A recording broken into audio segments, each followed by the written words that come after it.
বাংলাদেশের ত্রয়োদশ জাতীয় সংসদ নির্বাচনে বাংলাদেশ জাতীয়তাবাদী দল বিএনপি একক সংখ্যাগরিষ্ঠ জয় পাওয়ার পর আন্তর্জাতিক অঙ্গনে শুরু হয়েছে অভিনন্দনের বার্তা। যুক্তরাষ্ট্র, চীন, ভারত, পাকিস্তান ও মালয়েশিয়ার পক্ষ থেকে দলটির চেয়ারম্যান তারেক রহমানকে শুভেচ্ছা জানানো হয়েছে এবং নতুন সরকারের সঙ্গে কাজ করার আগ্রহ প্রকাশ করা হয়েছে। তারেক রহমানকে অভিনন্দন জানিয়ে শুক্রবার যুক্তরাষ্ট্র বলেছে, গণতান্ত্রিক প্রক্রিয়ার মাধ্যমে নির্বাচন সম্পন্ন হওয়া বাংলাদেশের জনগণের রাজনৈতিক সচেতনতা ও অংশগ্রহণের প্রতিফলন। ভবিষ্যতে বাংলাদেশ ও যুক্তরাষ্ট্রের অংশীদারত্ব আরও জোরদার হবে এবং আঞ্চলিক স্থিতিশীলতা, অর্থনৈতিক সহযোগিতা ও নিরাপত্তা ইস্যুতে দুই দেশ একসঙ্গে কাজ করবে। এছাড়া চীনও বিএনপিকে শুভেচ্ছা জানিয়েছে।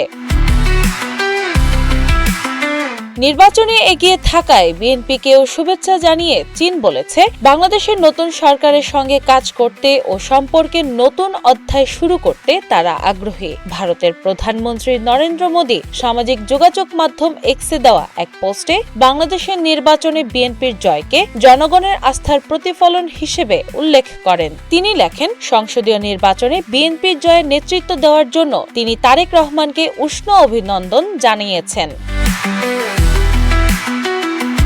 পাকিস্তানের প্রধানমন্ত্রী শাহবাজ শরীফও বাংলাদেশের নির্বাচনে বিএনপির অভূতপূর্ব জয়ের জন্য তারেক রহমানকে অভিনন্দন জানিয়েছেন। এক্সে দেওয়া পোস্টে তিনি বলেন, ঐতিহাসিক ও ভ্রাতৃত্বপূর্ণ দ্বিপক্ষীয় সম্পর্ক আরও জোরদার করে দক্ষিণ এশিয়ায় শান্তি, স্থিতিশীলতা ও উন্নয়ন এগিয়ে নেওয়ার প্রত্যাশা রাখে পাকিস্তান।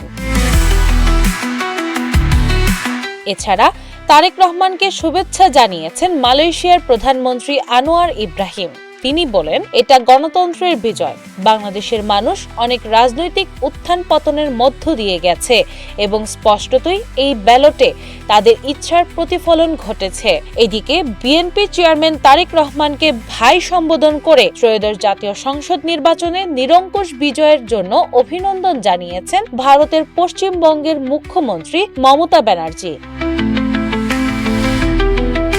মমতা ব্যানার্জি বলেন, বাংলাদেশের সকল ভাই বোনকে জানাই আমার শুভানন্দন, আমার আগাম রমজান মোবারক। একাধিক প্রভাবশালী দেশের এই অভিনন্দন বার্তাকে কূটনৈতিক মহলের নতুন সরকারের প্রতি আন্তর্জাতিক স্বীকৃতি ও সহযোগিতার ইতিবাচক ইঙ্গিত হিসেবে দেখা হচ্ছে।